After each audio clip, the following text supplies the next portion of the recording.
ಪ್ರೇತ ಹೊಡಿತು ಅಂಥೇಳಿ, ಆಮೇಲೆ ಅವನ ಬೆನ್ನ ಮೇಲೆ ಮಾರ್ಕ್ ಇತ್ತು, ಈ ಥರ ಸತ್ತ ವ್ಯಕ್ತಿಯ ಬೆನ್ನ ಮೇಲೆ ಹೀಗೆ ಒಂದು ಮಾರ್ಕ್ ಇತ್ತು ಅಂಥೇಳಿ. ಊಟ ಎಲ್ಲ ಮುಗಿಸಿ ಅವರ ಮಹಡಿ ಮೇಲೆ ಒಂದು ರೂಮ್ನಲ್ಲಿ ಉಳಿದಾಗ ಇವರು ರಾಮಕೃಷ್ಣರು ಹೇಳ್ತಾರೆ, ಇಲ್ಲ ರಾಕಲ್ಲ, ನಡಿ ಇಲ್ಲಿಂದ ಹೊರಡೋಣ ಅಂತ. ನಾನು ಅಲ್ಲಿರೋ ಕಾರಣದಿಂದ ಅವುಗಳಿಗೆ ಸಹಿಸೋಕ್ಕಾಗ್ತಾ ಇಲ್ಲ, ಅವುಗಳಿಗೆ ಹಿಂಸೆ ಆಗ್ತಾ ಇದೆ ನಾನು ಅಲ್ಲಿರೋ ಕಾರಣದಿಂದಾಗಿ. ಹಾಗಾಗಿ ಈ ಜಾಗ ಬಿಟ್ಟು ಹೋಗೋದು ಒಳ್ಳೆಯದು ಅಂಥೇಳಿ ತುಂಬ ಜನ ಯೋಗಿಗಳೇನು ಹೇಳ್ತಾರೆ, ಆತ್ಮಗಳು ಎಲ್ಲ ಜಾಗದಲ್ಲೂ ಇದೆ. ದೆವ್ವ ಬರೋದು ಅಂತ ನಾವೇನು ಮಾತಾಡ್ತಾ ಇದ್ವಿ, ಇದೇ ಥರ ದೇವ್ರು ಬರೋದು ಕೂಡ ನಮ್ಮ ಹಳ್ಳಿ ಕಾಡಲ್ಲಿದೆ. ನಿಮ್ಮ ಸುಪ್ತ ಮನಸ್ಸಿಗೆ ಮುಂದೆ ಆಗುವ ಪ್ರಪಂಚದ ಎಷ್ಟೋ ಘಟನೆಗಳು ಗೊತ್ತಿದೆ, ಎಲ್ಲರೂ ಅದನ್ನು ನೋಡ್ತಾ ಇಲ್ಲ. ಆ ಫ್ರೀಕ್ವೆನ್ಸಿಗೆ ನಿಮ್ಮ ಮನಸ್ಥಿತಿನ ಕರ್ಕೊಂಡು ಹೋಗ್ತಾ ಇಲ್ಲ. ನೀವು ವೆಂಕಟಾಚಲಯ್ಯನವರು, ಅವಧೂತ ವೆಂಕಟಾಚಲಯ್ಯ ಅಂತ ಅವ್ರ ಹೆಸರು ಕೇಳಿದರೆ ಅವರು ಸುಮ್ಮನೆ ಕೂತಿರ್ತಾ ಇದ್ದು, ಒಬ್ಬರ ಕೈ ನಾನೇ ನೋಡಿದ್ದೀನಿ ಅದನ್ನು. ನನಗೆ ನೀವು ಹೇಳ್ತಿರ್ಬೇಕಾದ್ರೆ ಒಂದು ಪ್ರಶ್ನೆ ಬಂತು, ಮನುಷ್ಯ ಯಾಕೆ ಭವಿಷ್ಯವನ್ನು ತಿಳ್ಕೊಳ್ಳುವಂಥ ಒಂದು ಈ ಕುತೂಹಲ ಇರುತ್ತೆ ಮನುಷ್ಯನಿಗೆ? ಏನಂದರೆ ಬಸ್ಸು 5:20ಕ್ಕೆ ಬರ್ತದೆ ಅಂತ ಹೇಳಿದ್ರು, ಪದೇ ಪದೇ ಅಕ್ಕಪಕ್ಕದವ್ರನ್ನ ಹತ್ರ ಕೇಳ್ತಾ ಇರ್ತಾರೆ ಎಷ್ಟು ಗಂಟೆಗೆ ಬರ್ತದೆ ಬಸ್ಸು.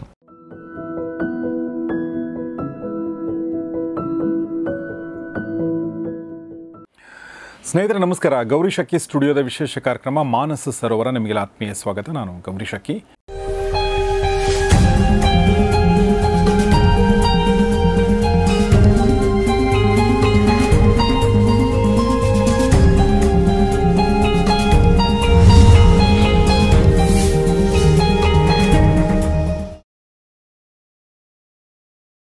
ಮಾನಸ ಸರೋವರ ಕಾರ್ಯಕ್ರಮದಲ್ಲಿ ನಮ್ಮೊಂದಿಗೆ ಮತ್ತೊಂದು ಸಲ ಜಾಯ್ನ್ ಆಗಿದ್ದಾರೆ ನಿಮ್ಮ ಪ್ರೀತಿಯ ಉಪಾಸನಾ ಫೌಂಡೇಶನ್ ಮುಖ್ಯಸ್ಥರು, ಯೋಗಿಗಳು ಆಗಿರುವಂಥ ಸದ್ಗುರು ಶ್ರೀರಾಮ್ ಅವರು. ನಮಸ್ಕಾರ ಗುರುಗಳು. ನಮಸ್ಕಾರ.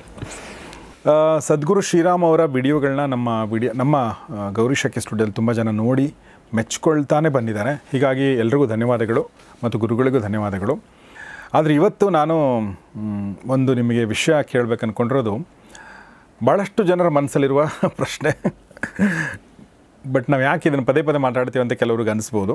ಬಟ್ ನಾವು ಕಮೆಂಟ್ಗಳನ್ನ ಕೇಳಿದಾಗ 10 ಕಮೆಂಟ್ಗಳಲ್ಲಿ ಈ ಥರದ್ದು ಈ ಬಗ್ಗೆ ಒಂದು 2-3 ಕಮೆಂಟ್ ಆದರೂ ಇದ್ದೇ ಇರುತ್ತೆ. ಅದು ಬಹುಶಃ ಮನುಷ್ಯನ ಪುರಾತನ ಭಯ ಮತ್ತು ಪುರಾತನವಾದ ಕಲ್ಪನೆ, ಪುರಾತನ ಫ್ಯಾಸಿನೇಷನ್ ಅಂತ ಅಟ್ರಾಕ್ಷನ್, ಆ ಬಗ್ಗೆ, ಅದು ದೆವ್ವ ಮತ್ತು ಭೂತಗಳ ಬಗ್ಗೆ ಇರುವಂಥ ಪ್ರಶ್ನೆ. ನೀವು ನೋಡ್ಬೋದು, ನಮ್ಮಲ್ಲಿ ದೆವ್ವ ಭೂತಗಳ ಸಿನಿಮಾಗಳು ತುಂಬ ಸೂಪರ್ ಹಿಟ್ ಆಗ್ತವೆ, ಎಲ್ಲ ಆಗಲ್ಲ, ಬಟ್ ಭಾಳಷ್ಟು ಆಗ್ತವೆ. ಯಾಕೆಂದರೆ ಜನರಿಗೆ ಭಯದ ಬಗ್ಗೆ ಒಂದು ಅಟ್ರಾಕ್ಷನ್ ಇದೆ. ಹೀಗಾಗಿ ನಮಗೆ ಅದ್ರ ಭಯದ ಬಗ್ಗೆ ಭಯ ಇದ್ದರೂ ಕೂಡ ಭಯದ ಬಗ್ಗೆ ಆಕರ್ಷಣೆ ಕೂಡ ಇದೆ. ಸೊ ಇದನ್ನು ಸೈಡಿಗಿಟ್ಟು ಈಗ ಪ್ರಶ್ನೆ ಕೇಳೋದಾದರೆ ಗುರುಗಳೇ, ನಾವು ಟ್ರೆಡಿಷ್ನಲ್ ಆಗಿ ಅಂದ್ಕೊಂಡಿರುವಂಥ ಒಂದು ಭೂತ, ಪ್ರೇತ, ಪಿಶಾಚಿ, ಇದ್ರ ಮಧ್ಯೆ ವ್ಯತ್ಯಾಸ ನನಗೆ ಸರಿಯಾಗಿ ಗೊತ್ತಿಲ್ಲ. ಬಟ್ ತುಂಬ ಜನ ನಾನು ಅಲ್ಲಿ ನೋಡಿದೆ, ನಾನು ಆ ಥರ ಅನ್ನಿಸ್ತು ನನಗೆ ಅಂತ ಅನ್ನೋದಿರ್ಬೋದು. ನಮ್ಮ ಮನೇಲಿ ಒಬ್ಬರು ಹೇಳ್ತಾಯಿದ್ರು, ಅವನಿಗೆ ಪ್ರೇತ ಹೊಡಿತು ಅಂಥೇಳಿ, ಆಮೇಲೆ ಅವನ ಬೆನ್ನ ಮೇಲೆ ಮಾರ್ಕ್ ಇತ್ತು, ಈ ಥರ ಸತ್ತ ವ್ಯಕ್ತಿಯ ಬೆನ್ನ ಮೇಲೆ ಹೀಗೆ ಒಂದು ಮಾರ್ಕ್ ಇತ್ತು ಅಂಥೇಳಿ. ಅದನ್ನು ತುಂಬ ಅಥೆಂಟಿಕ್ಕಾಗಿ ಹೇಳ್ತಾರೆ, ಮತ್ತೇನೋ ಅವರು ಸುಳ್ಳು ಹೇಳ್ತಾರೆ ಅಂತ ಅನಿಸಲ್ಲ ನಮಗೆ ಮೇಲ್ನೋಟಕ್ಕೆ. ಆಮೇಲೆ ಈ ಥರದ್ದು ಕಥೆಗಳು, ದೇವಭೂತಗಳ ಬಗ್ಗೆ ಬಹುಶಃ ನಮ್ಮ ನೋಡುಗರಲ್ಲೂ ಕೂಡ ಒಬ್ಬೊಬ್ಬರ ಹತ್ರ ಒಂದೊಂದು ಕಥೆಗಳಿರ್ಬೋದು ಅಥವಾ ಒಂದೊಂದು ಅನುಭವಗಳಿರ್ಬೋದು. ಸೊ ಒಬ್ಬ ಯೋಗಿಯ ದೃಷ್ಟಿಕೋನದಿಂದ ತಾವು ಏನು ಹೇಳಕ್ಕೆ ಇಷ್ಟಪಡ್ತೀರಿ ಈ ಬಗ್ಗೆ? ಓಂ ನಮ ಪ್ರಣವಾರ್ಥಾಯ ಶುದ್ಧ ಜ್ಞಾನೈಕಮೂರ್ತಯೇ ನಿರ್ಮಲಾಯ ಪ್ರಶಾಂತಾಯ ದಕ್ಷಿಣಾಮೂರ್ತಯೇ ನಮಃ.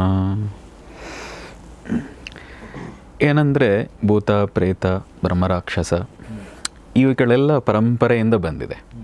ಆಮೇಲೆ ಇದು ನಮ್ಮ ದೇಶದ ಮಾತ್ರ ಕತೆ ಅಲ್ಲ. ಇದು ನೀವು ಹಾಗೆ ನೋಡಿದ್ರೆ, ನೀವು ಹೇಳೋ ಹಾಗೆ ಫಿಲಮ್ಗಳು ಜಾಸ್ತಿ ಬಂದಿರೋದು ಭಾರತಕ್ಕಿಂತ ಬೇರೆ ದೇಶಗಳಲ್ಲೇ ಹೆಚ್ಚು. ಹಾಲಿವುಡ್ ಇನ್ನೂ ಭಯಾನಕವಾಗಿ ತೋರಿಸ್ತಾರೆ, ಇನ್ನೂ ಘೋರವಾಗಿ, ಬೇರೆ ಬೇರೆ ವಿಕಾರವಾಗಿ, ವಿಕೃತವಾಗಿ ತೋರಿಸ್ತಾರೆ. ಹಾಗಾಗಿ ನಾವು ಭಾರತದವರು ಮಾತ್ರ ಮೂಢರು, ಇವರು ಭೂತ ಪ್ರೇತಗಳನ್ನು ನಂಬ್ತಾರೆ, ದಡ್ರು ಅಂತ ಕೆಲವರು ಅತಿಜೀವಿಗಳು ಮಾತಾಡ್ತಾ ಇರ್ತಾರೆ. ಆದರೆ ಇದು ಇಲ್ಲಿಗೆ ಸೀಮಿತ ಅಲ್ಲ. ನಾವೆಷ್ಟು ನಂಬುತ್ತೀವೋ ಅದಕ್ಕಿಂತ ಹೆಚ್ಚು ಪಾಶ್ಚಿಮಾತ್ಯರು ನಂಬ್ತಾರೆ.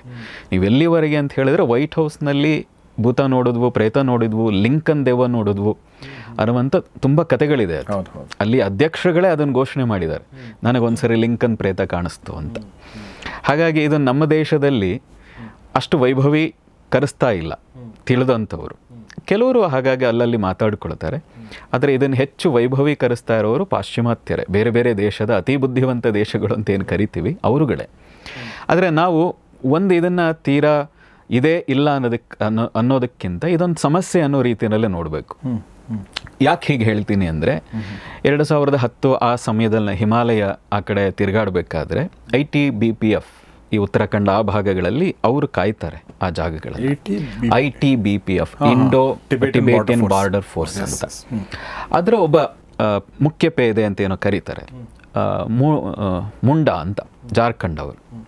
ನಾನು ಹೀಗೆ ಮಾತಾಡಬೇಕಾದ್ರೆ ನಮ್ಮೊಬ್ಬ ಹುಡುಗ ಒಂದು ಸ್ವಲ್ಪ ಮಧ್ಯರಾತ್ರಿಯಲ್ಲಿದ್ದು ಕಿರ್ಚಾಡ್ತಾನೆ.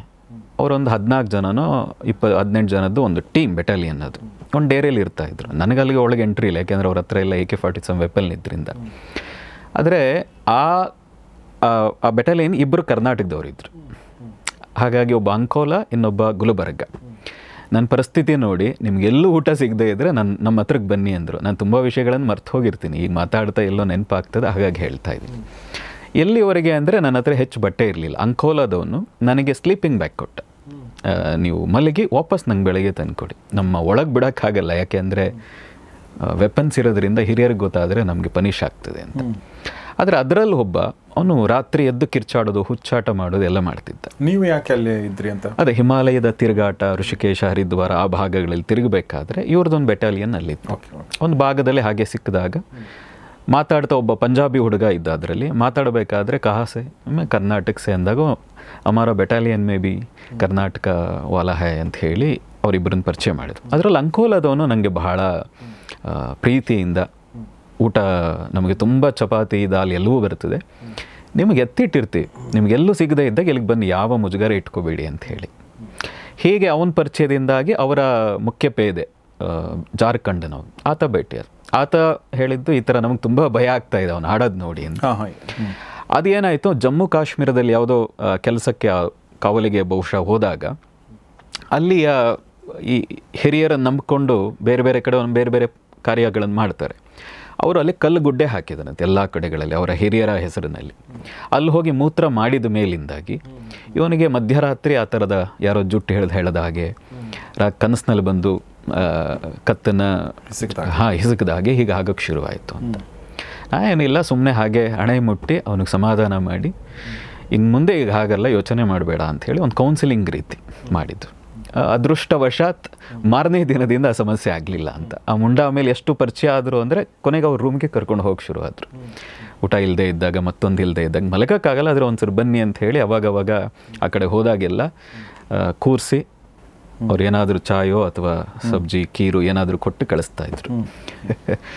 ಅಂದರೆ ಈ ರೀತಿ ತುಂಬ ಜನರಲ್ಲಿ ಸಮಸ್ಯೆಗಳಿದೆ. ಅದಾದ ನಂತರ ದಾವಣಗೆರೆಯಲ್ಲಿ ಹೀಗೆ ಇದ್ದಾಗ ಒಂದು ಮೆಡಿಕಲ್ ನರ್ಸಿಂಗ್ ಓದ್ತಾ ಇದ್ದಂಥ ಹುಡುಗಿ, ಅವರ ದೇವ್ರನ್ನ ನಂಬ್ತಾ ಇದ್ದೆ, ದೇವ್ರಿಗೆ ನಾನು ಅಪಚಾರ ಮಾಡಿದ ಕಾರಣಕ್ಕೆ ನಾನು ಊಟ ತಿಂದರೂ ನೀರು ಕುಡಿದ್ರೂ ವಾಮಿಟ್ ಆಗ್ತದೆ ನನಗೆ ಅಂತ. ಮತ್ತು ರಾತ್ರಿ ಎಲ್ಲ ಅವರೆಲ್ಲ ಹೆಣ್ಮಕ್ಳು ಹಾಸ್ಟೆಲ್, ಅದು ರಾತ್ರಿ ಎಲ್ಲ ಜುಟ್ಟು ಹಿಡಿದು ಎಳೆದಾಗಾಗಿ ಈಕೆ ವಿಕಾರವಾಗಿ ಕಿರ್ಚಿ ಎಲ್ಲ ಮಾಡೋದ್ರಿಂದಾಗಿ ಇಡೀ ಹೆಣ್ಣು ಮಕ್ಕಳು ಗಾಬರಿ ಆಗಿಬಿಡ್ತಾಯಿದ್ರು. ಪುಣ್ಯವಶಾತ್ ನಾನು ಅವರದೇ ಮಹಡಿ ಮೇಲೆ ಒಂದಿನ ಉಳಿದಿದ್ದೆ. ಅವ್ರದ್ದು ಕೆಳಗಡೆ ಹಾಸ್ಟೆಲ್, ಮೇಲ್ಗಡೆ ಒಂದು ರೂಮ್ನಲ್ಲಿ ನನಗೆ ಉಳಿಯೋ ವ್ಯವಸ್ಥೆ ಮಾಡಿದರು. ಹೀಗಾದಾಗ ಅವ್ರಿಗೂ ಹಾಗೆ ಒಂದು ಮುಟ್ಟಿ ನಮಸ್ಕಾರ ಮಾಡಿ ಒಂದು ಪ್ರಾರ್ಥನೆ ಮಾಡಿ ನೀರನ್ನು ಒಂದು ನಮ್ಮದೇ ರೀತಿಯಲ್ಲಿ ಪ್ರಾರ್ಥನೆ ಮಾಡಿ ಆಕೆ ಕೊಟ್ಟ ನಂತರ ವಾಪಸ್ ಬಂದಾಗ ಅವ್ರು ಫೋನ್ ಮಾಡಿ ಹೇಳಿದ್ರೆ, ನೀವು ಇನ್ನೊಂದು 2 ಸರಿ ಆಕೆ ಜೊತೆ ಮಾತಾಡಿ ಈ ಥರ ಮಾಡಿಬಿಟ್ಟಿದ್ರೆ ಇನ್ನೂ ಸರಿ ಹೋಗ್ತೀನಿ, 50% ಓಕೆ ಅಂತ. ಹಾಗಾಗಿ ಇದನ್ನು ನಾನು ಸಮಸ್ಯೆ ಅಂತ ಹೇಳಿದೆ, ಬಗೆಹರಿಸ್ಬೋದು ಅನ್ನೋದಕ್ಕೋಸ್ಕರ. ಭೂತ ಪ್ರೇತ ಇದೆಯಾ ಅಂದರೆ ನಮ್ಮ ಹಿರಿಯರು ಕೂಡ ಹೇಳ್ಕೊಂಬಂದಿದ್ದಾರೆ ಇದೆ ಅಂತ. ನಾವು ಹೇಗೆ ಅಂದರೆ ಚಿಕ್ಕ ವಯಸ್ಸಿನಲ್ಲಿ ನಮ್ಮ ಜೀವನದಲ್ಲಿ ಒಂದು ಘಟನೆ ಆಗಿತ್ತು. ನಾನು ನಂಬಲ್ಲ, ಅಷ್ಟಾದರೂ ನಾನು ಇನ್ನೂ ಪೂರ್ಣವಾಗಿ ನಂಬೋ ಸ್ಥಿತಿ ನನಗೂ ಇಲ್ಲ. ನಾವು ಪ್ರತಿನಿತ್ಯ ಜಾಗಿಂಗ್, ಯೋಗ ಮಾಡೋಕ್ಕೆ ಅಂತ ಹೋಗ್ತಾಯಿದ್ವು. ಒಂದು 8-10 ಜನರು ಒಂದು ಟೀಮ್, ಹುಡುಗರು, ಸಣ್ಣ ಸಣ್ಣ ಹುಡುಗರು, ನಾವಾಗ 10 ವರ್ಷ 12 ವರ್ಷದ ಹುಡುಗರು. ಬೆಳಗಿನ ಜಾವ ಪ್ರತಿನಿತ್ಯ ಹೊರಡೋದು. ಆ ಜೋಶಲ್ಲಿ ಏನಾಗಿದೆ, ಒಂದು ರಾತ್ರಿ ಒಂದು ಬೆಳಗಿನ ಜಾವ 2:30 ಹೋಗಿಬಿಟ್ಟಿದ್ದೀವಿ. ಊರು ಹೊರಗೆ ಹೋದ್ಮೇಲೆ ಗೊತ್ತಾಯಿತು, ಟೈಮ್ ನೋಡಿದ್ರೆ ಇನ್ನೂ 2:30. ಹಾಗಾಗಿ ಅಲ್ಲಿ ಸೇತುವೆ ಮೇಲೆ, ಊರಿನ ಹೊರಗಿರುವಂಥ ಒಂದು ಸೇತುವೆ ಮೇಲೆ ಕೂತಿದ್ವಿ. ಆ ಕಡೆ ನೋಡಿದರೆ ಯಾವುದೋ ಬಿಳಿಯಾಗಿ ಒಂದು ಆಕಾರ ನಿಂತಿದೆ, ಅಲ್ಲಿಂದ ಒಂದು 100-200 ಮೀಟ್ರ್ ದೂರದಲ್ಲಿ.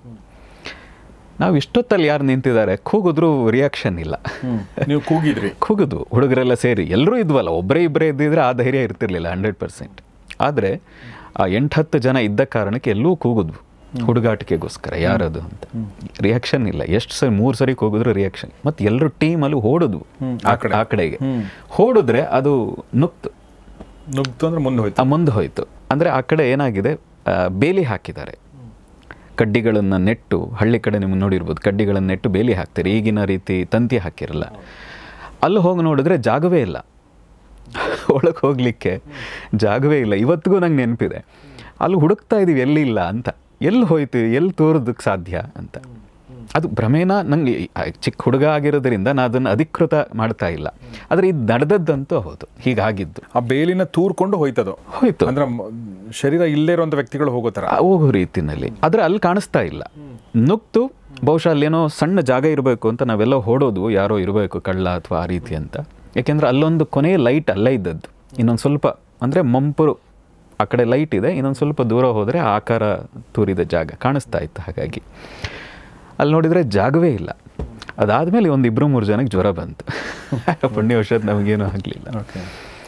ಈ ರೀತಿಯ ಕೆಲವು ಘಟನೆಗಳು 1-2 ಸಾರಿ ಆಗಿದೆ. ಆದರೆ ಇದನ್ನು ಹೇಗೆ ತಗೊಳ್ಳೋದು ಅನ್ನೋದು, ಅದನ್ನು ಫೇಸ್ ಟು ಫೇಸ್ ಮಾಡಿಲ್ಲದೆ ಇರೋ ಕಾರಣದಿಂದಾಗಿ ಇದು ಹೌದು ಅಂತ ನಾನು ಹೇಳಿ ಜನರಲ್ಲಿ ಅದನ್ನು ಮತ್ತೆ ಆ ಒಂದು ಇದನ್ನು ಜಾಸ್ತಿ ಮಾಡೋಕ್ಕೆ ನಾನು ಇಷ್ಟಪಡಲ್ಲ. ಆದರೆ ಈ ರೀತಿಯ ಒಂದು ಘಟನೆ ಅಂತೂ ಆಗಿತ್ತು. ಅದು ಕ್ವಶನ್ ಮಾರ್ಕ್ ಈಗಲಿದೆ, ಏನದು, ಯಾಕಾಯಿತು ಅನ್ನುವಂಥದ್ದು. ಮತ್ತು ಭಯದಿಂದ ಬಹುಶಃ ನಾವು ಆ ಜಾಗ ಪೂರ್ಣವಾಗಿ ನೋಡ್ಲಿಕ್ಕೆ ಆಗಲಿಲ್ವ, ವೀಕ್ಷಣೆ ಮಾಡಲಿಕ್ಕೆ ಆಗಲಿಲ್ವಾ ಅಂತ. ಆದರೆ ಸಮ್ ಟೈಮ್ ಈ ರೀತಿಯ ಕೆಲವು ಅನುಭವಗಳಾಗಿದೆ 1-2 ಸಾರಿ. ಆದರೆ ಸುಮಾರು 25 ವರ್ಷದಿಂದ ಒಬ್ಬನೇ ಕಾಡುಗಳಲ್ಲಿ ಅಲ್ದಿದ್ದೀನಿ. ಆ ರೀತಿಯಾದಂಥ ಎಲ್ಲ ಭಾಗಗಳಲ್ಲೂ ಆಗಿಲ್ಲ. ಯಾವುದೋ 1-2 ಜಾಗದಲ್ಲಿ, ಯಾವುದೋ ಒಂದು ಮನೆಯಲ್ಲಿ ಉಳಿದಾಗ ಹೀಗಾಗಿದೆ. ಆದರೆ ರಾಮಕೃಷ್ಣ ಪರಮಹಂಸರು ಹೇಳ್ತಾರೆ, ಅವರ ಶಿಷ್ಯನ ಜೊತೆ ಬಹುಶಃ ರಾಕಾಲ ಇರಬೇಕು, ಮುಂದೆ ಬ್ರಹ್ಮಾನಂದರಾದರು, ಅವರ ಜೊತೆ ಒಂದು ಮನೆಯಲ್ಲಿ, ಒಂದು ಅಜ್ಜಿಯ ಮನೆಗೆ ಹೋದಾಗ ಊಟ ಎಲ್ಲ ಮುಗಿಸಿ ಅವರ ಮಹಡಿ ಮೇಲೆ ಒಂದು ರೂಮ್ನಲ್ಲಿ ಉಳಿದಾಗ ಇವರು ರಾಮಕೃಷ್ಣರು ಹೇಳ್ತಾರೆ, ಇಲ್ಲ ರಾಕಾಲ, ನಡಿ ಇಲ್ಲಿಂದ ಹೊರಡೋಣ ಅಂತ. ಇಲ್ಲಿ ಉಳಿಬೇಕು ಅಂತ ಬಂದ್ರಿ, ಈಗ ನೋಡಿದ್ರೆ ಹೋಗಬೇಕು ಅಂತ ಇದ್ದೀರಿ, ಯಾಕೆ ಅಂತ. ಇಲ್ಲ ಬಾ ಹೇಳ್ತೀನಿ ಅಂತ. ಅಷ್ಟು ದೂರ ಹೋದ್ಮೇಲೆ ಆ ಕೊಠಡಿಗಳಲ್ಲಿ ಬೇತಾಳ ಎಲ್ಲವೂ ಇದ್ವು, ಭೂತ ಪಿಶಾಚಿಗಳಿದ್ವು. ಅವು ಎಂಥ ಪಿಶಾಚಿಗಳು ಅಂದರೆ ಅವ್ರು ಹೇಳುವಂಥದ್ದು. ರಾಮಕೃಷ್ಣ ಪರಮಹಂಸರ ಜೀವನದಲ್ಲಿ ಬರ್ತಾ ಇತ್ತು. ಈ ಬ್ರಿಟಿಷರು ಬಿಸಾಕಿದ ಆ ಮೂಳೆಗಳು, ಅದನ್ನು ರುಚಿ ನೋಡಿ ಬದುಕ್ತಾ ಇರುವಂಥವು. ನಾನಿದ್ದರೆ ಅಲ್ಲಿ ಆ ಥರದ್ದೇನೋ ಶಬ್ದಗಳನ್ನು ಅವರು ಬಳಸ್ತಾರೆ. ನಾನು ಅಲ್ಲಿರೋ ಕಾರಣದಿಂದ ಅವುಗಳಿಗೆ ಸಹಿಸೋಕ್ಕಾಗ್ತಾ ಇಲ್ಲ, ಅವುಗಳಿಗೆ ಹಿಂಸೆ ಆಗ್ತಾ ಇದೆ ನಾನು ಅಲ್ಲಿರೋ ಕಾರಣದಿಂದಾಗಿ. ಹಾಗಾಗಿ ಈ ಜಾಗ ಬಿಟ್ಟು ಹೋಗೋದು ಒಳ್ಳೆಯದು ಅಂಥೇಳಿ ನಾನು ಅಂದ್ಕೊಂಡು ಬಂದೆ ಅಂತ. ಈ ಥರದ್ದು ಕೆಲವರು ಆ ಥರದ ಮಹಾಪುರುಷಗಳು ಹೇಳಿದ್ದು ಇದೆ. ಹಾಗಾಗಿ ಇದನ್ನು ಒಂದು ಸಮಸ್ಯೆ ಅಂತ ಅಂದ್ಕೊಂಡು ಬಹಳ ದೊಡ್ಡದಾಗಿ ನಾವು ಅದನ್ನು ನೋಡಿದೆ ಮತ್ತು ಅದನ್ನು ಭಯವೂ ಪಡದೆ. ಪ್ರೇತ ಅಂದರೆ ಆ್ಯಕ್ಚುಲಿ ಅರ್ಥವೇ ಆತ್ಮ ಅಂತ. ಪ್ರೇತ ಅಂದರೆ ನಿರ್ಜೀವ ಆತ್ಮ ಅಂತ ಕರೀತಾರೆ ಅದನ್ನು. ಅಂದರೆ ಅದಕ್ಕೆ ಯಾವುದೇ ಥರದ ಆಸಕ್ತಿಗಳು, ವಿಕಾರತೆಗಳು ಇವೆ ಅನ್ನೋ ಅರ್ಥಕ್ಕೆ, ಆಸಕ್ತಿಗಳಿಲ್ಲದೆ ವಿಕಾರತೆಗಳಿಂದ ಕೂಡಿದೆ ಅನ್ನೋ ಅರ್ಥದಿಂದಾಗಿ ಅದನ್ನು ಪ್ರೇತ ಅಂತ ಕರೀತಾನೆ. ಅಂದರೆ ಅದನ್ನು ಕನ್ನಡದಲ್ಲಿ ಹೇಳೋದಿದ್ದರೆ ನಿರ್ಜೀವ ಆತ್ಮ ಅಂತ. ಅಂದರೆ ಏನೂ ಕೆಲಸಕ್ಕೆ ಬಾರದ, ಇನ್ನೊಂದು ಜೀವವೂ ಸಿಗದ, ಮಧ್ಯಮ ಸ್ಥಿತಿಯಲ್ಲಿ ಒದ್ದಾಡ್ತಾ ಇರುವಂತಹ ಆತ್ಮಗಳು ಅಂತ ಕರೀತಾರೆ. ತುಂಬ ಜನ ಯೋಗಿಗಳೇನು ಹೇಳ್ತಾರೆ, ಆತ್ಮಗಳು ಎಲ್ಲ ಜಾಗದಲ್ಲೂ ಇದೆ. ನೀವೆಲ್ಲಿ ಕೂತಿರ್ತೀರೋ, ನೀವು ದೇವಸ್ಥಾನದಲ್ಲಿ ತುಂಬ ಜನ ಒಂದು ಮಾತಿದೆ, ದೇವಸ್ಥಾನದ ಒಳಗೆ ಹೋಗಿಬಿಟ್ರೆ ಆತ್ಮಗಳು ಬರಲ್ಲ ಅಂತ. ಹಾಗಿಲ್ಲ, ದೇವಸ್ಥಾನದ ಒಳಗೂ ಕೂಡ ಆತ್ಮಗಳಿರ್ತವೆ ಅನ್ನುವಂಥದ್ದು ಕೆಲವು ಯೋಗಿಗಳ ಒಂದು ಮಾತು. ಇದು ನಮ್ಮ ಅನುಭವ ಅಲ್ಲ. ತುಂಬ ಜನ ತಿಳಿದಂಥ ಯೋಗಿಗಳು ಅವರ ನೋಡಿರುವಂಥದ್ದು, ಅನುಭವಿಸಿರೋದನ್ನು ತುಂಬ ಜನ ಯೋಗಿಗಳು ಹೇಳ್ತಾರೆ. ಈಗ ರಾಮಕೃಷ್ಣರಿರ್ಬೋದು, ಈ ಥರದವರು ಕೂಡ ಹೇಳ್ತಾರೆ. ಮತ್ತು ನನ್ನ ಅನುಭವದಲ್ಲಿ ನಾನು ಮೊದಲೇ ಹೇಳಿದಾಗ ಅದು ಒಂದು ಅನುಭವ, ಇಬ್ಬರು ಸಮಸ್ಯೆಯಿಂದ ಇದ್ದಂಥವರ ಅನುಭವ. ಮೂರನೇದು, ನಾನು ಒಂದು ಮನೆಯಲ್ಲಿ ವಾಸ ಮಾಡ್ತಾ ಇದ್ದೆ. ಅದು ಏರಿಯಾ ಎಲ್ಲವೂ ಹೇಳಿದ್ರೆ ಮತ್ತು ಆ ಮನೆ ಬಗ್ಗೆ ಒಂದು ನೆಗೆಟಿವ್ ಆಗಬಹುದು. ಆ ಭಾಗದ ಆ ಮನೆಯಲ್ಲಿ ಇದ್ದಾಗಲೂ ಕೂಡ ಪ್ರತಿನಿತ್ಯ ಸುತ್ತ ಯಾರೋ ಸಂಚಾರ ಮಾಡದಂಥ ಅನುಭವ. ಮನೆ ಸುತ್ತ ಓಡಾಡ್ತಾನೆ ಇರ್ತಾರೆ, ಕಿಟಕಿ ತೆಗೆದ್ರೆ ಕಿಟಕಿ ಬಗ್ಗೆ ನೋಡ್ತಾರೆ ಅನ್ನೋ ಭಾವ, ಅಸೂಕ್ಷ್ಮವಾದ ರೀತಿ. ಆದರೆ ಹೊರಗೆ ಹೋದರೆ ಅಲ್ಲಿ ಯಾರೂ ಸಂಚಾರವೇ ಇಲ್ಲ. ಅದು ಸ್ವಲ್ಪ ವಿಸ್ತಾರವಾದ ಮನೆ ಸುತ್ತ ಕೂಡ ಪ್ರದಕ್ಷಿಣೆ ಹಾಕುವಷ್ಟು ಜಾಗ ಇತ್ತು. ಏನು ಮಾಡಿದ್ರು ಅದು ಏನು ಅನ್ನೋದು ಗೊತ್ತಾಗಲಿಲ್ಲ. ಅದರ ಒಂದು ಸೂಕ್ಷ್ಮವಾದ ಒಂದು ಏನು ಅಂದರೆ, ಇದು ಯಾವುದೋ ಬೇರೆ ಥರದ ಒಂದು ಚೈತನ್ಯ, ಎನರ್ಜಿ ಅಂತ. ನಾವು ಹೇಳೋದಿದ್ದರೆ, ಅದು ಭೂತ ಪ್ರೇತ ಅಂತ ಹೇಳೋಕ್ಕೆ ಹೋಗೋದಿಲ್ಲ ಈಗ. ಆ ರೀತಿಯಾದಂಥ ಒಂದು ಇನ್ಸಿಡೆಂಟ್ಗಳು ನಮ್ಮ ಲೈಫ್ನಲ್ಲಿ ಕೆಲವೊಂದನ್ನು ನೋಡಿದ್ದು. ಆದರೆ ಪ್ರತ್ಯಕ್ಷವಾಗಿ ನೋಡಿದ್ದು ಚಿಕ್ಕ ವಯಸ್ಸಲ್ಲಿ ನೋಡಿದ್ದು. ಅದೇ ಚಿಕ್ಕ ವಯಸ್ಸಲ್ಲಿ ನೋಡೋದ್ರಿಂದ ನಾನು ಅಧಿಕೃತ ಅಂತ ಹೇಳಲ್ಲ. ಆದರೆ ಈ ರೀತಿಯಾದದ್ದಾಗಿತ್ತು. ಅದು ಕಲ್ಪನೆಯೂ ಇರ್ಬೋದು, ಅಧಿಕೃತವೂ ಆಗಿರಬಹುದು. ಆದರೆ ಎಷ್ಟನೇ ಪ್ರಶ್ನೆ ಹಾಕಿದರೂ ಅದು ಕನ್ಫ್ಯೂಸ್ ಆಗ್ತದೆ. ಇದು ಹೌದಾ, ಚಿಕ್ಕ ವಯಸ್ಸಿನಲ್ಲಿ ಇದನ್ನು ನೋಡಿದ್ದು ಹೌದಾ ಅಂತ. ಈ ರೀತಿಯ ಇನ್ಸಿಡೆಂಟ್ಗಳು ಬಹಳಷ್ಟು ಆಗಿದೆ. ಆದರೆ ಇದಕ್ಕಿಂತ ದೊಡ್ಡದೇನು ಅಂದರೆ, ಇದನ್ನೇ ದೊಡ್ಡದು ಮಾಡಿಕೊಂಡು ಅದರಿಂದಾಗಿ ಬೇರೆ ಬೇರೆ ಥರದ ಕೃತ್ಯ, ಅವರಿಗೆ ಬೇಕಾ ಸ್ವಾರ್ಥ ಮಾಡ್ಕೊಳ್ಳೋರ ಸಂಖ್ಯೆನೂ ಅಷ್ಟೇ ದೊಡ್ಡದಿದೆ. ಉದಾಹರಣೆಗೆ, ನಾನು ಒಂದು ಹಳ್ಳಿನಲ್ಲಿದ್ದಾಗ ಯಾವುದೋ ಒಂದು ಜಾಗ, ಅದು ಸ್ವಲ್ಪ ಗಂಧದ ಮರಗಳು ಜಾಸ್ತಿ ಬೆಳೆದಂಥ ಜಾಗ. ಆ ಜಾಗದಲ್ಲಿ ಅದನ್ನು ಕಡಿದು ಸಾಗಿಸ್ಲಿಕ್ಕೆ, ಮಧ್ಯರಾತ್ರಿ ಸಾಗಿಸ್ಲಿಕ್ಕೆ ಕೆಲವರು ಇದನ್ನು ಒಂದು ಆಟ ಮಾಡಿ ಆ ಆಕಾರಗಳನ್ನು ಹಾಕ್ಕೊಂಡು ಆ ದಾರಿಯಲ್ಲಿ ಬರೋರ್ನೆಲ್ಲ ಬೆದರಿಸಿ, ಬೈಕ್ಗಳಿಗೆಲ್ಲ ಏನೇನೋ ಮಾಡಿ ನಿಲ್ಲೋ ಹಾಗೆ ಮಾಡಿ ಜನ ಆ ಭಾಗಕ್ಕೆ ಹೋದರೆ ದೆವ್ವ ಇದೆ ಅನ್ನೋ ಹಾಗೆ ಆಗಿತ್ತು. ಅದರ ಅದೃಷ್ಟವಶಾತ್ ಏನು ಅಂದರೆ, 1-2 ತಿಂಗಳು, ಬಹುಶಃ 3 ತಿಂಗಳ ನಂತರದಲ್ಲಿ ಈ ರೀತಿ ಗಂಧದ ಮರಗಳು ಸಾಗಿಸ್ತಾ ಇದ್ದದನ್ನು ಹಿಡಿದ್ರು. ಆಮೇಲೆ ಗೊತ್ತಾಯಿತು, ಈ ಥರದ ಆಕಾರ, ಹೆಣ್ಣಿನ ರೀತಿ ಜುಟ್ಟು ಹಾಕ್ಕೊಂಡು ಅದೇ ರೀತಿ ಅಳ್ತಾ ಹೀಗೆ ಕೂತು ಜನರಲ್ಲಿ ಭಯ ಹುಟ್ಟಿಸಿ ಆ ಭಾಗಕ್ಕೆ ಹೋಗದೇ ಇರೋ ಹಾಗೆ ಮಾಡಿ ಆ ಗಂಧದ ಮರಗಳನ್ನು ಕಡಿದು ಮಧ್ಯರಾತ್ರಿಯಲ್ಲಿ ಸಾಗಿಸುವಂಥ ಕೆಲಸ ಮಾಡ್ತಾ ಇದ್ರು. ಅಂದರೆ ದೆವ್ವಭೂತಗಳ ಹೆಸರಲ್ಲಿ ಭಯಕ್ಕಿಂತ ಈ ಹೆಚ್ಚು ಅತ್ಯಾಚಾರ ಅನಾಚಾರಗಳನ್ನು ಮಾಡಿದವ್ರ ಸಂಖ್ಯೆ ಅಷ್ಟೇ ದೊಡ್ಡದಿದೆ. ಹಾಗಾಗಿ ನಾವು ಇದನ್ನು ಒಂದು ಸಮಸ್ಯೆ, ಮಾನಸಿಕ ಸಮಸ್ಯೆ ಅಂತ ಅಂದ್ಕೊಂಡು ಅದರ ಬಗೆಹರಿಸೋ ಕಡೆ ನಾವು ಗಮನ ಕೊಡಬೇಕು. ಯಾರಿಗೆ ಮಾನಸಿಕ ಶಕ್ತಿ ಕ್ಷೀಣ ಇದೆ, ಅಂದರೆ ವಿಲ್ ಪವರ್ ಕಡಿಮೆ ಅಂತಾರಲ್ಲ, ಸೂಕ್ಷ್ಮ ಶರೀರ ದುರ್ಬಲ ಅಂತ ಏನು ಕರಿತೀವಿ, ಆ ರೀತಿ ದುರ್ಬಲ ಇರೋರಿಗೆ ಈ ಥರದ ಒಂದು ಬೇರೆ ಬೇರೆ ಥರದ ಆಕೃತಿಗಳು ಕಂಡು ಭಯ ಹುಟ್ಟಿಸುವಂಥದ್ದು ಆಗ್ತಿದೆ. ಅವರಲ್ಲಿ ಮಾನಸಿಕ ಸ್ಥೈರ್ಯ ತುಂಬಿದರೆ, ಈಗ ನಾವು ಹೇಗಿದ್ದೀವಿ, ದೇಹ ಇದೆ, ಆತ್ಮ ಇದೆ ಅಂತ ಅಂದ್ಕೊಂಡ್ರು ಅದಕ್ಕೆ ಶರೀರ ಇಲ್ಲ, ಅಷ್ಟೇ ವ್ಯತ್ಯಾಸ. ಶರೀರ ಇಲ್ಲ ಮತ್ತು ಅದಕ್ಕೆ ಬುದ್ಧಿ ಇಲ್ಲ, ಅದಕ್ಕೆ ಇಮ್ಯಾಜಿನೇಷನ್ ಇಲ್ಲ ಬುದ್ಧಿ ಇರ್ತದೆ. ಯಾಕೆ ಅಂದರೆ ಪಂಚಭೂತಗಳಿಂದಾದ ಶರೀರ ನಾಶ ಆಗ್ತದೆ. ಹಿಂದೆ ಇರುವಂಥ ಯೋಗಿಗಳು ಹೇಳೋ ಮಾತು ಏನು ಅಂದರೆ, ಆತ್ಮದ ಜೊತೆ ಸೂಕ್ಷ್ಮ ಶರೀರ, ಅಂದರೆ ನಾವೇನು ಮನಸ್ಸು ಅಂತೀವಿ, ಆ ಮನಸ್ಸು ಜನ್ಮದಿಂದ ಜನ್ಮಕ್ಕೆ ಟ್ರಾವೆಲ್ ಮಾಡ್ತಾ ಹೋಗ್ತದೆ. ಸಂಚಿತ ಕರ್ಮ ಏನಿದೆ, ಜನ್ಮಾಂತರಗಳ ಕರ್ಮ ಏನಿದೆ, ಆ ಕರ್ಮಗಳನ್ನು ಹೊತ್ಕೊಂಬರುವಂಥದ್ದು ಸೂಕ್ಷ್ಮ ಶರೀರ, ಅಂದರೆ ಮನಸ್ಸು. ಹಾಗಾಗಿ ಆ ಯೋಚನೆ ಮಾಡುವಂತಹ ಶಕ್ತಿ ಇದೆ.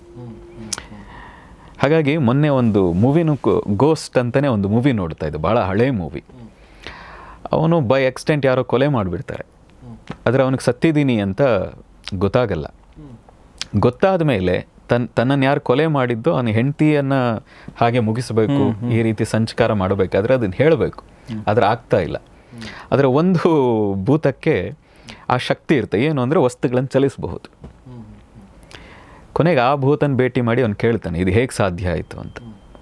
ವಸ್ತು ಚಲನೆ ಮಾಡೋದು ನಿನ್ನ ಮನಸ್ಸಿನ ಶಕ್ತಿಯಿಂದ ಅಂತ ಆ ಭೂತ ಇನ್ನೊಂದು ಭೂತಕ್ಕೆ ಹೇಳಿಕೊಟ್ಟು ಅವನು ಆ ಮನಸ್ಸಿನ ಶಕ್ತಿಯ ಮೂಲಕ ಆ ವಸ್ತುಗಳನ್ನು ಚಲನೆ ಮಾಡೋ ಹಾಗೆ ಮಾಡ್ತಾನೆ.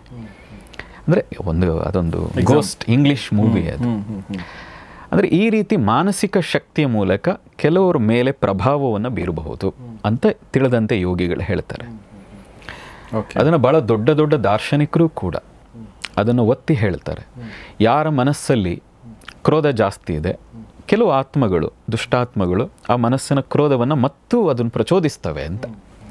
ಈಗ ನಿಮ್ಮ ಮನಸ್ಸಿನಲ್ಲಿ ಯಾರನ್ನೂ ಹೊಡಿಬೇಕು ಅನ್ನುವಂಥ ಭಾವ ಇದ್ದರೆ ಅದನ್ನು ಇನ್ನೂ ಪ್ರಚೋದನೆ ಮಾಡಿ ಕೊಲೆ ಮಾಡೋ ಹಂತಕ್ಕೆ ತಗೊಂಡು ಹೋಗ್ತವೆ. ಬಟ್ ಹಂಗಂತ ಕೊಲೆ ಮಾಡಿದ್ರೆ ನಾವು ಅವ್ರಿಗೆ ದೆವ್ವಗಳು ಮಾಡಿದ್ದಂತ ಹೇಳೋಕ್ಕಾಗಲ್ಲ. ಅದು ಕಾನೂನಲ್ಲಿ ಇಲ್ಲದೆ ಇರೋದ್ರಿಂದಾಗಿ, ಅಂದರೆ ನಿಮ್ಮ ಮನಸ್ಸು ವೀಕ್ ಇದ್ದಾಗ, ನಾನು ಹೇಳಕ್ಕೆ ಹೊರಟಿರುವಂಥದ್ದು, ನಿಮ್ಮ ಮನಸ್ಸು ವೀಕ್ ಇದ್ದಾಗ ಬೇರೆಯವರ ಆತ್ಮವೋ ಮನಸ್ಸೋ ಬೇರೆಯವರ ವ್ಯಕ್ತಿಗಳ ಪ್ರಭಾವ ಕೂಡ ಹೆಚ್ಚಾಗುವಂಥದ್ದು ನೀವು ವೀಕ್ ಇದ್ದಾಗ. ಎಸ್, ಅದರಲ್ಲಿ ಏನೋ ಅನುಮಾನ ಇಲ್ಲ. ನಾವೆಲ್ಲವೂ ಕೂಡ ನಾವೇನೋ ತಿಳ್ಕೊಂಡಿದ್ದೀವಿ, ಏನೋ ಓದಿದ್ದೀವಿ ಅಂದರೆ ಇನ್ನೊಬ್ಬರಿಂದನೇ ನಾವು ಪಡ್ಕೊಳ್ತಾ ಹೋಗ್ತೀವಿ. ಇಂಡಿಪೆಂಡೆಂಟ್ ವ್ಯಕ್ತಿತ್ವ ಅಂತ ನಾವು ಅನ್ಕೋತೀವಿ, ಬಟ್ ಆ ಇಂಡಿಪೆಂಡೆಂಟ್ ವ್ಯಕ್ತಿತ್ವದಲ್ಲಿ ನಾವು ಎಷ್ಟೋ ತೊಗೊಂಡಿರ್ತೀವಿ ಬೇರೆಯವರಿಂದ ಅಲ್ವಾ. ಚಿಕ್ಕಂದಿನಿಂದ ಬೆಳೆಯೋವರೆಗೂ ನೋಡಿ, ನಾನು ಪದೇ ಹೇಳ್ತೀನಿ, ಕೆಲವಂ ಬಲ್ಲವರಿಂದ ಕಲ್ತು ಕೆಲವಂ ಸುಜ್ಞಾನದಿಂ ನೋಡುತ್ತಮ್ಮ ಅಂತ. ಸುಜ್ಞಾನದಿಂ ನೋಡ್ತೀವೋ ಇಲ್ವೋ, ಆದರೆ ಬೇರೆಯವ್ರು ನೋಡಿ ಕಲಿತು ಅದನ್ನೇ ನಾವು ಜೀವನದಲ್ಲಿ ಅಳವಡಿಸ್ಕೊಂಡದ್ದೇ ಜಾಸ್ತಿ. ಕರೆಕ್ಟ್. ಸೊ ಈಗ ನಮ್ಮ ಜನರ ಮನಸ್ಸಲ್ಲಿರುವಂಥ ಪ್ರಶ್ನೆ ನಾನು ಏನು ಕೇಳಿದೆ, ದೆವ್ವ ಭೂತ ಪಿಶಾಚಿಗಳ ಬಗ್ಗೆ.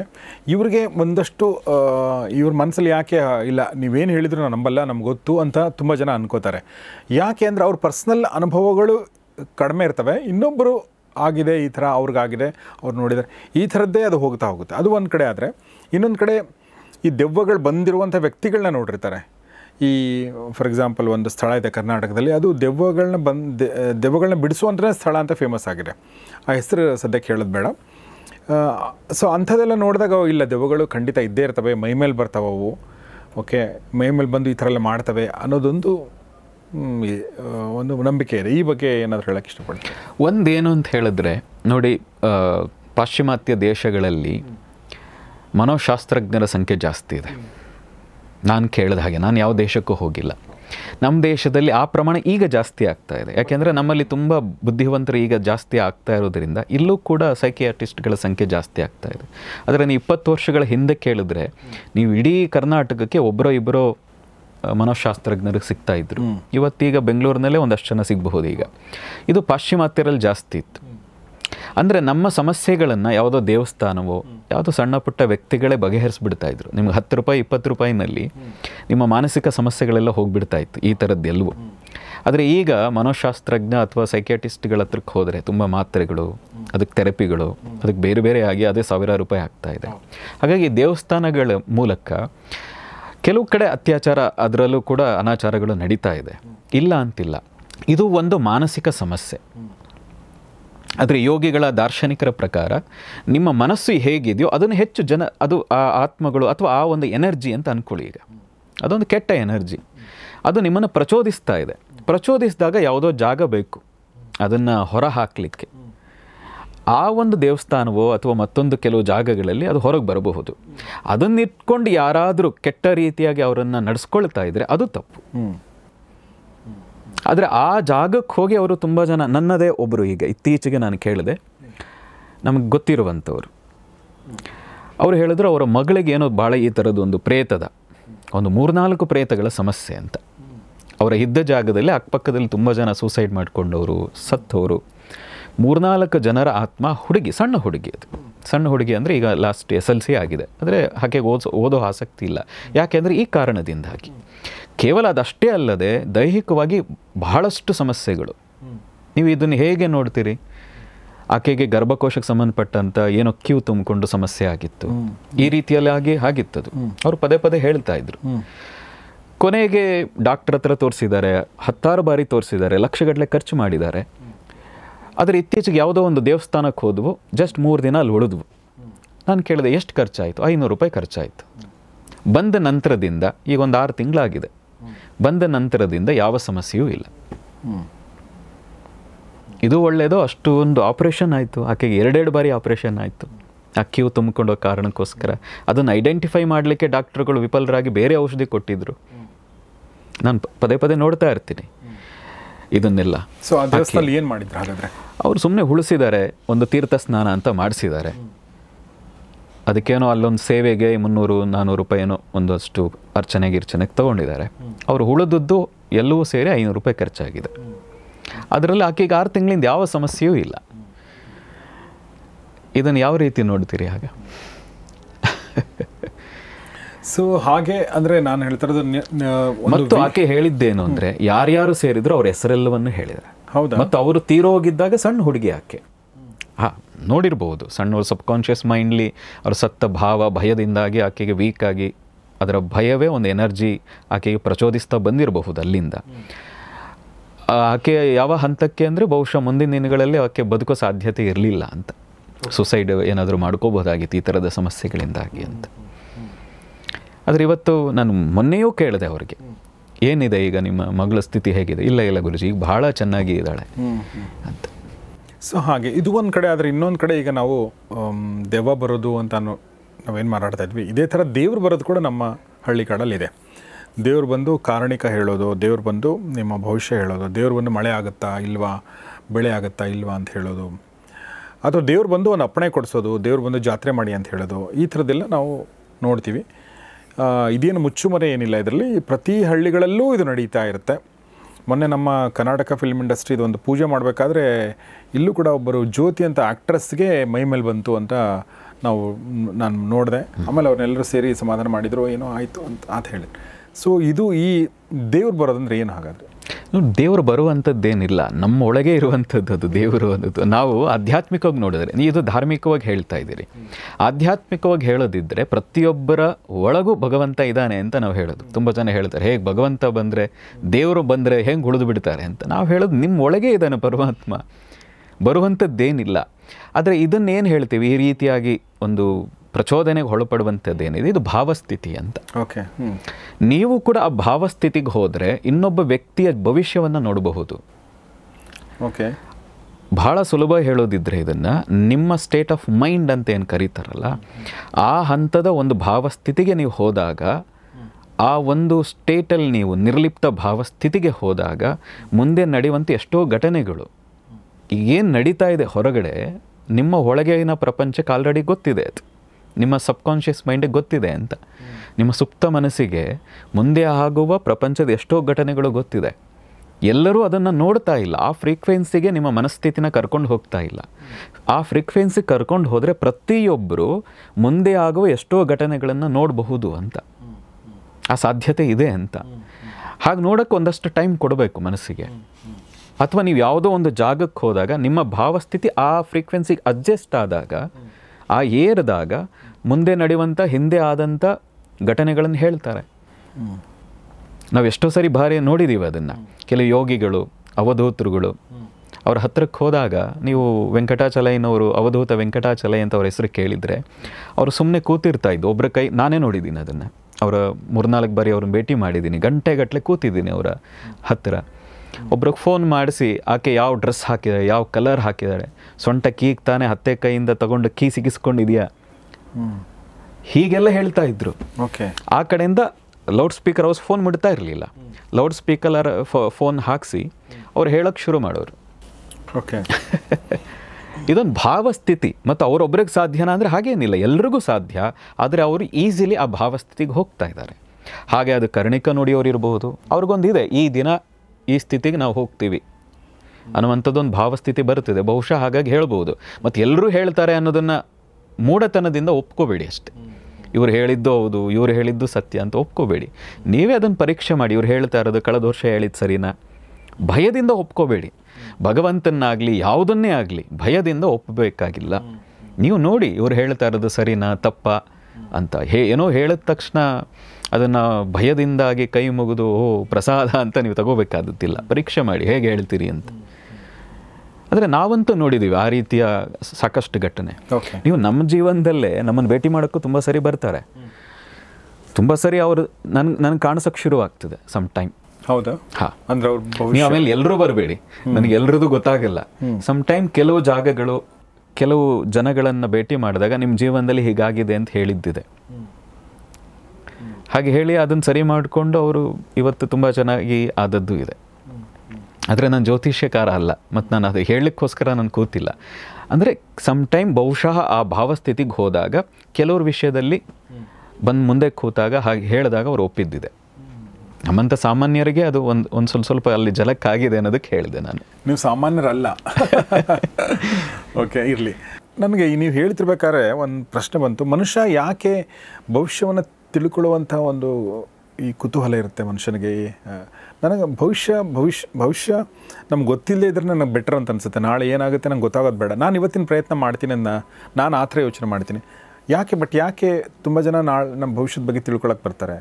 ಏನಂದರೆ ಬಸ್ಸು 5:20ಕ್ಕೆ ಬರ್ತದೆ ಅಂತ ಹೇಳಿದ್ರು, ಪದೇ ಅಕ್ಕಪಕ್ಕದವ್ರನ್ನ ಹತ್ರ ಕೇಳ್ತಾ ಇರ್ತಾರೆ ಎಷ್ಟು ಗಂಟೆಗೆ ಬರ್ತದೆ ಬಸ್ಸು. ಅಲ್ಲಿ ಹಾಕಿರ್ತಾರೆ, ಬೋರ್ಡಲ್ಲಿ ಹಾಕಿದರೂ ಕೂಡ ಮನುಷ್ಯನಿಗೆ ಆ ಕಾಯೋ ಸಮಯ ತಾಳ್ಮೆ ಇಲ್ಲ, ಎಷ್ಟು ಗಂಟೆಗೆ ಬರ್ತದೆ ಬಸ್ಸು ಅಂತ. ಹಾಗೆ ಬಸ್ಸನ್ನೇ ಕಾಯಬೇಕಾದ್ರೆ 10 ಜನಕ್ಕೆ ಕೇಳ್ತಾನೆ, ಬಸ್ ಬರ್ತದಲ್ವಾ, 5:20ಕ್ಕೆ ಬರ್ತದ ಅಂತ ಹೇಳಿ 10 ಜನಕ್ಕೆ ಕೇಳ್ತಾನೆ ಅಕ್ಕಪಕ್ಕ ನಿಂತವನ್ನ. ಹಾಗಾಗಿ ಅವ್ರ ಜೀವನದ ಮುಂದೆ ಏನಾಗಬಹುದು ಅನ್ನೋ ಕುತೂಹಲ, ಪ್ರತಿಯೊಬ್ಬರಿಗೂ ಕುತೂಹಲ. ನಾ ಇದೇನೋ ಸಾಧಿಸಬೇಕು ಅಂತಿದ್ದೀನಿ, ಅದಾಗ್ತದ ಇಲ್ವಾ, ಆಗೋದಿದ್ದರೆ ಏನಾದರೂ ಅಡ್ಡಿ ಬರ್ತದೆ, ಅದಕ್ಕೇನಾದರೂ ಪರಿಹಾರ ಇದೆಯಾ ಅಂತ ತನ್ನನ್ನು ತಾನು ಕಂಡುಕೊಳ್ಳೋದಕ್ಕೋಸ್ಕರ, ಆ ಸಮಸ್ಯೆಗಳು ಬರದೇ ನಾನು ಜೀವನದ ಗುರಿ ಮುಟ್ಟಬಹುದು ಅನ್ನೋದಕ್ಕೋಸ್ಕರ ಭವಿಷ್ಯವನ್ನು ತಿಳ್ಕೊಳ್ಳಿಕ್ಕೆ ಅವನು ಹಪಹಪಿಸ್ತಾನೆ. ಯಾರಿಗೆ ಆಸಕ್ತಿ ಇಲ್ಲ ಭವಿಷ್ಯ ತಿಳಿಲಿಕ್ಕೆ? ನನಗಿಲ್ಲ. ನಮಗಿತ್ತು ಮುಂಚೆ, ನಮಗೂ ಇಲ್ಲ ಈಗ. ಓಕೆ, ತುಂಬ ಸರಿ ಸ್ಪಷ್ಟ ಇದೆ, ಮುಂದೆ ಆಗ್ತದೆ, ಇದು ಒಳ್ಳೆಯದೇ ಆಗೋದು ಅನ್ನೋ ಸ್ಪಷ್ಟತೆ ಇರೋದ್ರಿಂದಾಗಿ ನಾವು ಭವಿಷ್ಯದ ಬಗ್ಗೆ ಈಗ ಯೋಚನೆ ಮಾಡೋದು ಬಿಟ್ಬಿಟ್ಟಿದ್ದೀವಿ ನಾವು ಕೂಡ. ಮೊನ್ನೆ ನಾನು ಒಂದು ಆರ್ಟಿಕಲ್ ಓದ್ತಾ ಇದ್ದೆ. ನಮ್ಮ ರಂಗಸ್ವಾಮಿ ಮೂಕನಹಳ್ಳಿ ಅಂತ ಒಬ್ಬರು ಇದ್ದಾರೆ, ಫಿನಾನ್ಸ್ ಅನಾಲಿಸ್ಟ್. ಅವರು ಇನ್ನೊಬ್ಬರ ಬಗ್ಗೆ ಬರೆದಿದ್ದಾರೆ. ಅದು ಚಿಕ್ಕದಾಗಿತ್ತದು. ಅಂದರೆ ನೀವು ಪ್ರತಿಯೊಂದನ್ನು ಪ್ಲ್ಯಾನ್ ಮಾಡ್ಬೋದು ಅಂತ, ನಿಮ್ಮ ಹ್ಯಾಪಿನೆಸ್ಸನ್ನು ಕೂಡ ಪ್ಲ್ಯಾನ್ ಮಾಡ್ಬೋದು ಅಂತ ಬರೆದಿದ್ದಾರೆ. ಹೌದು. ಅಂದರೆ ನಾನು ಸಂಜೆ 6 ಗಂಟೆಗೆ ನಾನು ತುಂಬ ಖುಷಿಯಾಗಿರ್ತೀನಿ ಅಂತ ನೀವು ಪ್ಲ್ಯಾನ್ ಮಾಡ್ಬೋದು, ಬೆಳಗ್ಗೆ ಪ್ಲ್ಯಾನ್ ಮಾಡ್ಬೋದು ಅಂತ. ನಾನು ಈ ವಯಸ್ಸಲ್ಲಿ ಹಿಂಗೆ ಆಗ್ತೀನಿ, ನಾನು ಇಲ್ಲಿ ಸೊ ನಮಗೆ ಅದ್ರ ಬಗ್ಗೆ ಕಾನ್ಫಿಡೆನ್ಸ್ ಇದ್ದರೆ ನಮ್ಮ ಪ್ಲ್ಯಾನು ಮತ್ತು ನಮ್ಮ ಎಕ್ಸಿಕ್ಯೂಷನ್ ಬಗ್ಗೆ ನಾವು ಇದ್ರ ಬಗ್ಗೆ ಇಷ್ಟೊಂದು ಕುತೂಹಲಗಳ ಅವಶ್ಯಕತೆ ಇರಲ್ಲ. ನಾವು ನಮ್ಮ ಪ್ರಿಪ್ರೇಷನ್ ಬಗ್ಗೆ ಕಾನ್ಫಿಡೆನ್ಸ್ ಇಲ್ಲದೆ ಇದ್ದಾಗ, ಮುಂಬರೋ ಸಮಸ್ಯೆಗಳನ್ನು ಎದುರಿಸೋಕ್ಕೆ ಆಗುವ ಶಕ್ತಿ ನಮ್ಮ ಇದೆಯಲ್ಲ ಅನ್ನೋದ್ರ ಬಗ್ಗೆ ನಮ್ಮ ಕಾನ್ಫಿಡೆನ್ಸ್ ಇದ್ದ ಇದ್ದಾಗ ಬಹುಶಃ ಜಾಸ್ತಿ. ಇದು ಭಯ, ಯಾರಿಗೆ ಭಯ ಇದೆ, ನಾಳೆಯ ಭಯ ಯಾರಿಗಿದೆ ಅವ್ರು ಯಾವತ್ತೂ ಭಯದಲ್ಲೇ ಬದುಕ್ತಾರೆ. ಹಾಗಾಗಿ ಜ್ಯೋತಿಷ್ಯ ಅಥವಾ ನಾಳೆ ಏನಾಗ್ಬೋದು ಅನ್ನೋ ಭವಿಷ್ಯ ತಿಳ್ಕೋಬೇಕು ಅಂತ ಹಪಹಪಿಸ್ತಾರೆ. ಸಂಜೆ 6 ಗಂಟೆ ಅಂತಲ್ಲ, ನೀವು ನಿಶ್ಚಯ ಬೆಳಗ್ಗೆ ಎದ್ದ ತಕ್ಷಣ ನಿಶ್ಚಯ ಮಾಡಿದರೆ ಆ ಕ್ಷಣದಿಂದ ಇಡೀ ದಿನ ನೀವು ಹ್ಯಾಪಿಯಾಗಿ ಕಳಿಬಹುದು. ಖಂಡಿತ ಖಂಡಿತ. ಸಂಜೆವರೆಗೆ ಕಾಯಬೇಕು ಅನ್ನೋದೇ ಇಲ್ಲ. ನಾವು ಪ್ರತಿನಿತ್ಯ ಪ್ರತಿ ಬಾರಿ ನೀವು ಯಾರೇ ನನ್ನನ್ನು ಯಾವಾಗಲೇ ಕೇಳಿದ್ರು ಅದ್ಭುತವಾಗಿದ್ದೀನಿ ಅಂತಲೇ ಹೇಳಿದ್ದು. ನೀವು ಯಾರನ್ನೇ ನನಗೆ ಫೋನ್ ಮಾಡಿದವರು ಅಥವಾ ನನ್ನ ಜೊತೆ ಫಸ್ಟ್ ಶುರು ಮಾಡಿದರೆ ಹೇಗಿದ್ದೀರಿ ಅಂದರೆ ಫಸ್ಟ್ ಕ್ಲಾಸ್ ಆಗಿದ್ದೀನಿ, ಅದ್ಭುತವಾಗಿದ್ದೀನಿ ಅಂತಲೇ ನಾನು ಶುರು ಮಾಡುವಂಥದ್ದು. ನನಗೆ ಯಾವತ್ತೂ ಎಲ್ಲರ ಮನುಷ್ಯರ ರೀತಿ ನಮಗೂ ಯಾವತ್ತೂ ಒಂದು ಸಮಯ ಬೇಸರ ಆಗ್ತದೆ, ನಮಗೂ ಇದೇನಪ್ಪ ಜೀವನ ಅಂತ ಒಂದಷ್ಟು ಕ್ಷಣಗಳನ್ನಿಸ್ತದೆ. ನಂತರ ಅನ್ನಿಸ್ತಾರೆ ಪರಮಾತ್ಮ ಇಷ್ಟೆಲ್ಲ ಕೊಟ್ಟಿದ್ದಾರೆ, ಇದೇನು ಬೇಸರ ಮಾಡಿ ಕೂತಿದ್ದೀನಿ ಅನ್ನೋ ಭಾವ ತಕ್ಷಣ ಜಾಗೃತಿ ಆಗ್ತದೆ. ಹಾಗಾಗಿ ಅದ್ಭುತವಾಗಿದೆ ಜೀವನ. ಬೇರೆಯವ್ರ ರೀತಿ ಅಷ್ಟೊಂದು ಕಷ್ಟ ಇಲ್ಲ. ಹಾಗೆ ನೋಡಿದ್ರೆ ಎಷ್ಟು ಚೆನ್ನಾಗಿದೆ, ಎಷ್ಟು ಸುಂದರವಾಗಿದೆ, ಇನ್ನು ಯೋಚನೆ ಮಾಡೋಕ್ಕೇನಿದೆ. ಹಾಗಾಗಿ ಭಗವಂತ ಅದ್ಭುತವಾಗಿ ಕೊಟ್ಟಿದ್ದಾನೆ, ನನ್ನ ಜೀವನ ಅದ್ಭುತವಾಗಿದೆ. ಅದು ಯಾವುದೋ ಒಂದು ಸಮಯಕ್ಕೆ ಅದ್ಭುತ, ಇನ್ನೊಂದು ಸಮಯಕ್ಕೆ ಅಲ್ಲ ಅಂತಲ್ಲ, ನಿರಂತರವಾಗಿ ಅದ್ಭುತವೇ. ನಿರಂತರವಾಗಿ ಖುಷಿನೇ ಅನ್ನೋದು ಭಾಳ ಮುಖ್ಯ. ಎಸ್. ಸೊ ಆ ಒಂದು ಬ್ಯೂಟಿಫುಲ್ ಮಾತಿನೊಂದಿಗೆ ಈ ಸಂದರ್ಶನ ಅಂದರೆ ಈ ಎಪಿಸೋಡನ್ನ ಮುಗಿಸೋಣ ನಾವು. ನಾನು ದೆವ್ವ ಭೂತಗಳ ಬಗ್ಗೆ ಶುರು ಮಾಡಿ ಜೀವನದ ಬಗ್ಗೆ ಬಂತು ಕೊನೆಗೆ. ಗುರುಗಳು ತುಂಬ ಚೆನ್ನಾಗಿ, ತುಂಬ ಸಟ್ಲಾಗಿ, ಅರ್ಥ ಆಗೋ ಥರ ತುಂಬ ವಿಚಾರಗಳನ್ನ ಹೇಳಿದ್ದಾರೆ ಅಂತ ನನಗನ್ಸುತ್ತೆ. ಬಹುಶಃ ನಾವು ಆದರೂ ಕೂಡ ನನಗನ್ಸುತ್ತೆ ಇಷ್ಟೆಲ್ಲ ಹೇಳಿದ ಮೇಲೂ ಇನ್ನೂ ಪ್ರಶ್ನೆಗಳು ಬರ್ತವೆ ಈ ಎಪಿಸೋಡ್ಗೆ. ಸ್ಪೆಸಿಫಿಕ್ ಪ್ರಶ್ನೆಗಳು ಬರ್ಬೋದು ಅನಿಸುತ್ತೆ. ಆ ಪ್ರಶ್ನೆಗಳು ಇಟ್ಕೊಂಡು ಮತ್ತೊಂದು ಸಲ ನಾವು ಮಾತಾಡ್ಬೋದು. ಯಾಕಂದರೆ ಇದು ಒಂದು ಸಂಚಿಕೆಯಲ್ಲಿ ಒಂದು ಅರ್ಧ ಗಂಟೆಯಲ್ಲಿ ಇದು ಬಗೆಯಿರುವಂಥ ಅಥವಾ ಕನ್ವಿನ್ಸ್ ಮಾಡುವಂಥ ವಿಷಯ ಅಲ್ಲ. ಆದರೂ ಅರ್ಥ ಆಗೋರಿಗೆ ಖಂಡಿತ ಅರ್ಥ ಆಗಿರುತ್ತೆ. ಆದರೆ ಇನ್ನೂ ಕೆಲವೊಬ್ಬರಿಗೆ ಇನ್ನೊಂದಷ್ಟು ಪ್ರಶ್ನೆಗಳು ಹುಟ್ಟಿರ್ಬೋದು. ಆ ಪ್ರಶ್ನೆಗಳ ಮುಂದೆ ತೊಗೊಳ್ಳೋಣ ಅಂತ ಹೇಳ್ತಾ, ಸೊ ಸದ್ಗುರು ಶ್ರೀರಾಮ್ ಅವ್ರಿಗೆ ನಿಮ್ಮೆಲ್ಲರ ಪರವಾಗಿ ಧನ್ಯವಾದಗಳು. ತುಂಬ ಥ್ಯಾಂಕ್ಸ್ ನಿಮಗೆ, ನಮ್ಮ ಜೊತೆ ಇಷ್ಟೊತ್ತು ಟೈಮ್ ಸ್ಪೆಂಡ್ ಮಾಡಿ ಈ ಬ್ಯೂಟಿಫುಲ್ ಮಾತುಗಳನ್ನ ನಮಗೆ ನೀವು ಹೇಳಿದ್ರಿ. Thank you very much. So ಸ್ನೇಹಿತರೆ, ಇದು ಮಾನಸ ಸರೋವರ ಕಾರ್ಯಕ್ರಮದಲ್ಲಿ ದೆವ್ವ ಭೂತಗಳ ಬಗ್ಗೆ, ಪಿಶಾಚಿ ಪ್ರೇತಗಳ ಬಗ್ಗೆ ಒಂದು ಎಪಿಸೋಡ್. ನೋಡ್ತಾರೆ ಗೌರಿಶಕ್ತಿ ಸ್ಟುಡಿಯೋ, ನೋಡ್ತಾರೆ ಮಾನಸ ಸರೋವರ ಕಾರ್ಯಕ್ರಮ. ನಮಸ್ಕಾರ.